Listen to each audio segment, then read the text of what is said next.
अस्सलाम वालेकुम सामीन। 10 जुमात अल ऊला की तारीख शुरू हो चुकी है, 4 दिसंबर है। खबर का उन्वान है गुजरात के शाही इमाम का बेतुका बयान, बेवक्त की रागनी। ऐसा बयान नहीं देना चाहिए था। लग ऐसा रहा है कि बीजेपी ने ये चुनाव के दूसरे मरहले से ऐन पहले बयान जानबूझकर दिला दिया है। खबर थोड़ी तफसील से सुनिए।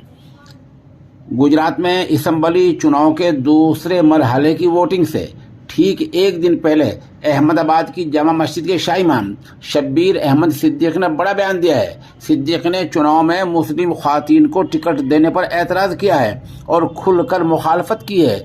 उन्होंने इस्लाम के कहा कि ख्वातीन को टिकट देना इस्लाम मजहब के खिलाफ है। इसके साथ ही इस्लाम को कमज़ोर करने की साजिश करार दिया है। सिद्दीक ने कहा कि इस्लाम को कमज़ोर किया जा रहा है। क्या कोई मर्द नहीं बचा टिकट के लिए? और सुनिए आगे क्या कहा। शाही इमाम शब्बीर अहमद सिद्दीक ने कहा, इस्लाम की बात आई है तो बताना चाहेंगे, कभी यहाँ लोग नमाज पढ़ रहे हैं, क्या एक भी औरत यहाँ नजर आई? इस्लाम में सबसे ज़्यादा अहमियत नमाज की है। अगर औरतों का इस तरह से लोगों के सामने आना इस्लाम में जायज़ होता तो उनको मस्जिद से नहीं रोका जाता। मस्जिद से क्यों रोक दिया गया? क्योंकि औरत का इस्लाम में एक अहम मकाम है। इसलिए जो कोई भी औरतों को टिकट देते हैं वो इस्लाम के ख़िलाफ़ बगावत करते हैं। इस्लाम के ख़िलाफ़ उनके ये मामले हैं। मर्द नहीं है क्या जो आप औरतों को आगे ला रहे हैं? इससे हमारा मजहब कमज़ोर होगा। ये इसलिए कमज़ोर होगा क्योंकि कल कर्नाटक में हिजाब का मसला हुआ है और वहाँ जो है हंगामा चल रहा है। उन्होंने कहा, अब जाहिर बात है अगर आप अपनी औरतों को एमएलए काउंसिलिंग बनाएंगे और बिना मजबूरी के, तो इससे क्या होगा? हम हिजाब को महफूज नहीं रख सकेंगे।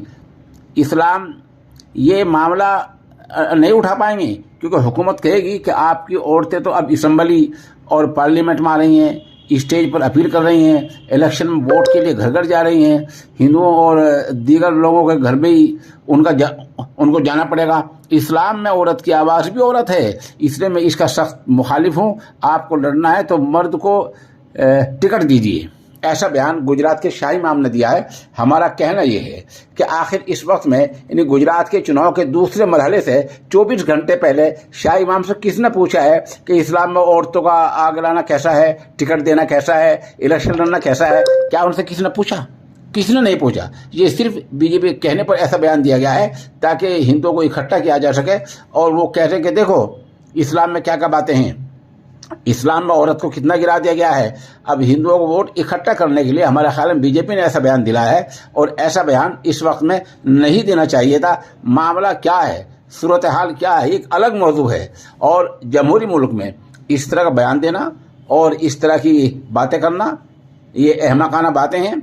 वजह बहुत साफ है कि आखिर आप पर्दे के साथ इलेक्शन क्यों नहीं लड़ सकते हैं? आखिर पर्दे के साथ आप क्यों ऐसे काम नहीं कर सकते हैं?